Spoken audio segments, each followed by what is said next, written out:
बहुत समय पहले की बात है। एक घने जंगल में मोती नाम का एक बंदर रहता था। वह बहुत तेज और फुर्तीला था, लेकिन उसमें एक बड़ी बुराई थी। वह बहुत लालची था। जंगल के बाकी जानवर मिल बांट कर खाना खाते और खुशी खुशी रहते थे, लेकिन मोती हमेशा दूसरों का खाना छीनने की कोशिश करता। वह पेड़ों से फल तोड़कर खुद ही खा लेता और किसी को हिस्सा नहीं देता। अगर मैं मेहनत करके फल लाता हूँ तो मैं ही खाऊंगा, कोई और क्यों खाए, मोती हमेशा कहता। लेकिन उसकी यह आदत जंगल के बाकी जानवरों को बिल्कुल पसंद नहीं थी। वे जानते थे कि लालच का अंत अच्छा नहीं होता। जंगल के बाकी जानवर मिलकर मोती की लालच के बारे में चिंता करने लगे। एक दिन एक बुद्धिमान कछुआ और एक रंग बिरंगा तोता जंगल के अन्य जानवरों के पास आए।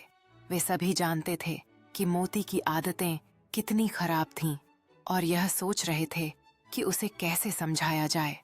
हमें कुछ करना होगा, कछुए ने कहा।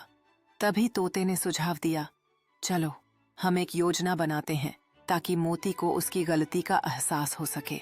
भाग 2, लालच की हद।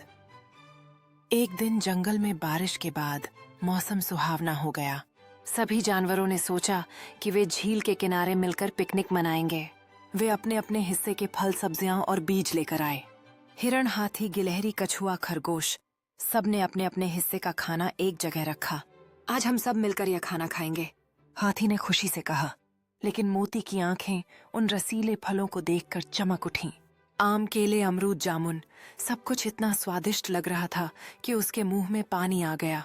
अगर मैं ये सारे फल चुपचाप चुरा लूं तो कितना मजा आएगा, मोती ने सोचा। वह धीरे धीरे आया और खाने की टोकरी उठाकर एक पेड़ पर चढ़ गया। भाग 3, चोरी की चाल। जब सब जानवर बातें कर रहे थे, मोती चुपके से पेड़ के पीछे गया।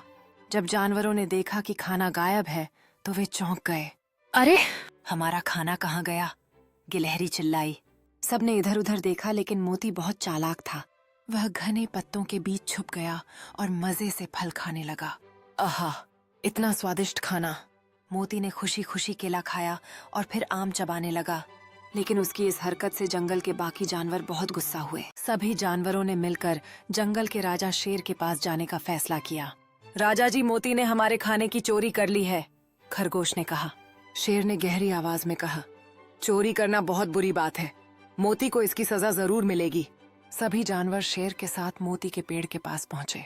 शेर ने जोर से गरज कर कहा, मोती, नीचे आओ। मोती डर गया, लेकिन उसने सोचा अगर मैं नीचे गया तो वे मेरा खाना ले लेंगे। इसलिए उसने बहाना बनाया, राजा जी मैं बीमार हूं, मैं नीचे नहीं आ सकता। लेकिन शेर चालाक था। उसने हंसकर कहा, अच्छा, अगर तुम बीमार हो तो हमें तुम्हारी मदद करनी चाहिए। फिर शेर ने हाथी से कहा, हाथी भाई, इस पेड़ को हिलाओ।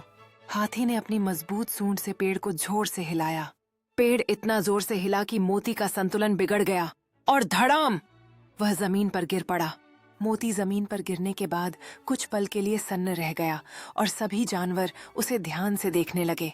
शेर ने मोती की ओर देखते हुए कहा, तुम्हें अपनी गलती का एहसास होना चाहिए मोती। अरे, भाग 5, सजा का ऐलान। सब जानवरों ने देखा कि मोती के चारों ओर ढेर सारे फल बिखरे पड़े थे। तो यही हमारा खाना चुरा रहा था, गिलहरी ने कहा। शेर ने गुस्से से कहा, मोती तुमने बहुत गलत किया, अब तुम्हें इसकी सजा मिलेगी। मोती कांपने लगा।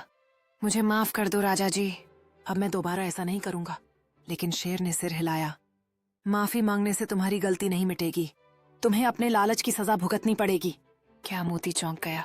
हाँ, मजेदार सजा। शेर ने सभी जानवरों की ओर देखा और कहा, मोती को सजा के तौर पर पूरे 1 हफ्ते तक सभी जानवरों के लिए खाना इकट्ठा करना होगा।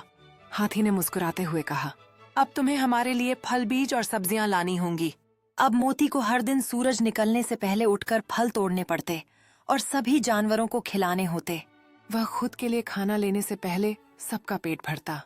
पहले तो मोती को बहुत गुस्सा आया, लेकिन धीरे धीरे उसे एहसास हुआ कि जब वह दूसरों के लिए मेहनत करता है तो उसे भी खुशी मिलती। इस कहानी से हमें यह सीख मिलती है कि लालच का अंत बुरा होता है। अगर हम अपनी चीजें दूसरों के साथ बांटें तो हमें असली खुशी मिलती है। जंगल में अब एक नई सुबह आई है, जहां सभी जानवर मिलकर खुशी से रहने लगे हैं। मोती ने दिखा दिया कि असली खुशी एकांत में नहीं, बल्कि साथ में बांटने में है। इस खुशी के माहौल में मोती ने सभी को सिखाया कि दोस्ती और मस्ती सबसे बड़ा धन है। अब हर कोई एक दूसरे के साथ मिलकर खुशी से जी रहा है। एक हफ्ते बाद सभी जानवरों ने देखा कि मोती अब बदल चुका था। अब मैं समझ गया हूं कि अकेले खाने से खुशी नहीं मिलती, असली खुशी दूसरों के साथ बांटने में है, मोती ने कहा। अब वह पहले की तरह लालची नहीं रहा। वह जंगल के सभी जानवरों के साथ मिल बांट कर खाना खाने लगा। शेर ने खुश होकर कहा, आज से मोती हमारा दोस्त है। लालच छोड़ने वाला ही असली राजा होता है।